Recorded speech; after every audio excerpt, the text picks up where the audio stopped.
Hello friends, আমি একটা পিয়াস cooking food blog নিয়ে এসেছি। এটা হচ্ছে পনির টিক্কা রেস্টুরেন্ট স্টাইল, খুবই টেস্টি হয় খেতে। এটা প্রথমে দই নিয়েছি 200 গ্রাম আর 150 গ্রাম আলাদা আলাদা করে সাদা কাপড়ে নিয়ে সেটাকে হাং কাট করে রেখেছিলাম 200 মানে চাপা দিয়ে 2 ঘন্টা মতো রেখে দিয়েছিলাম। তো এই দই প্রথমে 200 গ্রামটা নিলাম, এতে দইটা একদম জলটা ঝরে যায়, নিয়ে তার মধ্যে 1 চা চামচ ধনে গুঁড়ো, 1 চা চামচ জিরে গুঁড়ো শুকনো খোলায় ভাজা, আর 1/2 চা চামচ গোলমরিচ গুঁড়ো, 1 চা চামচ চাট মশলা, একটু হলুদ গুঁড়ো আর 1 চা চামচ লবণ মিশিয়ে দিয়েছিলাম। নিয়ে এবার তার মধ্যে আদা 1 ইঞ্চি আদা, 2টো কাঁচা লঙ্কা আর রসুন বেটে 6-7 কোয়া রসুন বেটে দিয়েছিলাম। এবার দেখালাম যে ওই একটা প্যানে, শুকনো প্যানে 1 চা চামচ 1 চা চামচ মৌরি, 1/2 চা চামচ জোয়ান আর 1/2 চা চামচ কসুরি মেথি একটু শুকনো খোলায় ভেজে নিয়ে ওই দইয়ের মধ্যে মিশিয়ে দিয়েছিলাম, আর বাকি দইটাও মিশিয়ে দিলাম। আর এই যে 2 টেবিল চামচ সর্ষের তেল দিলাম, সর্ষের তেল ছাড়া অন্য তেল দেবেন না। 1 টেবিল চামচ দিলাম বেসন। আর যখন ফেনা ফেনা উঠলো, ফেনাটা যখন বন্ধ হয়ে গেল, তখন তার মধ্যে 1 টিস্পুন মতো কাশ্মীরি মির্চ মিশিয়ে দিয়ে ভালো করে মিশিয়ে ওই মিশ্রণটা ওই দইয়ের মধ্যে মিশিয়ে দিলাম। এবার আমি কি করলাম, পেঁয়াজ কাটলাম 1.5খানা পেঁয়াজ ডুমো ডুমো করে, এবং 4 ভাগে ভাগ করে তার পাপড়িগুলো আলাদা আলাদা করে নিলাম। আর ওইগুলো টমেটো নিয়েছিলাম 1.5খানা, আর ওগুলোকে ডুমো ডুমো করে কেটে নিলাম। ক্যাপসিকামও 1.5খানা নিয়েছিলাম, সামনে আর পেছনটা আলাদা করে কেটে নিয়েছিলাম। আর আপনারা সবাই জানেন যে সাদা অংশ বীজ অংশটা বাদ দিয়ে দিতে হয়। নিয়ে ওগুলো ডুমো ডুমো করে কেটে নিয়েছিলাম। নিয়ে এগুলো কেটে নেওয়ার পর বাকি যেটা রইল, পনির নিয়েছিলাম 350 গ্রাম।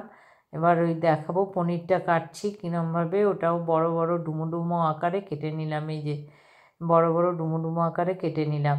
এবার ওই যে ক্যাপসিকাম, পেঁয়াজ আর টমেটো এগুলো সব ওই দইয়ের মিশ্রণটার মধ্যে মিশিয়ে দিলাম। তখন একটুখানি লবণও মিশিয়েছি, আর একটু লবণ প্রথমে 1 চা চামচ মিশিয়েছিলাম, আর একটু লবণ মিশিয়েছিলাম। আর এই যে বড় বড় করে মানে কিউব আকারে কেটে নিচ্ছি পনিরগুলো।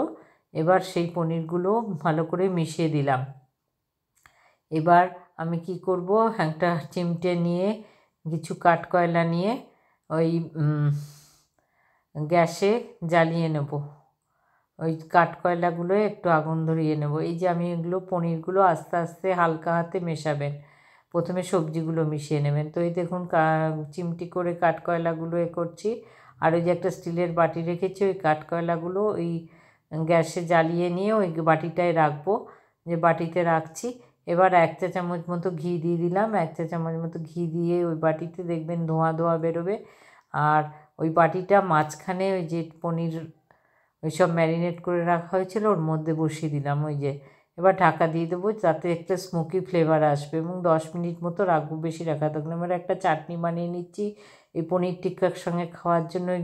সামনের পেছনের অংশটা ক্যাপসিকামের, আর ওই টমেটো হাফ, আর ধনে পাতা একটু বেশ 1 মুঠো মতো ধনে পাতা, আর একটুখানি লবণ মিশিয়ে নিলাম, আর একটুখানি পাতিলেবুর রস।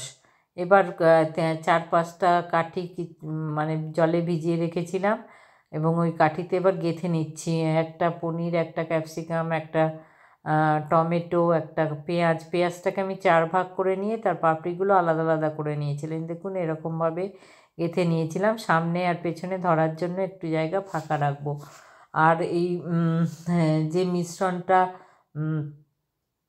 করব, সেই মিশ্রণটা থেকে নিয়ে এরকমভাবে গেঁথে নিলাম।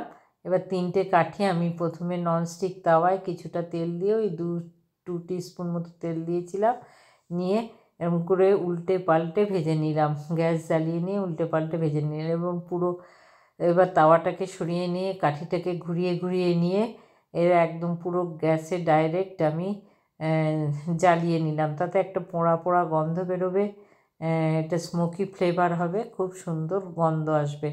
তো এইভাবে সব কটাই করে নিলাম। নমস্কার বন্ধুরা, দেখতে এরকম হয়েছিল এবং খেতেও খুব টেস্টি হয়েছিল।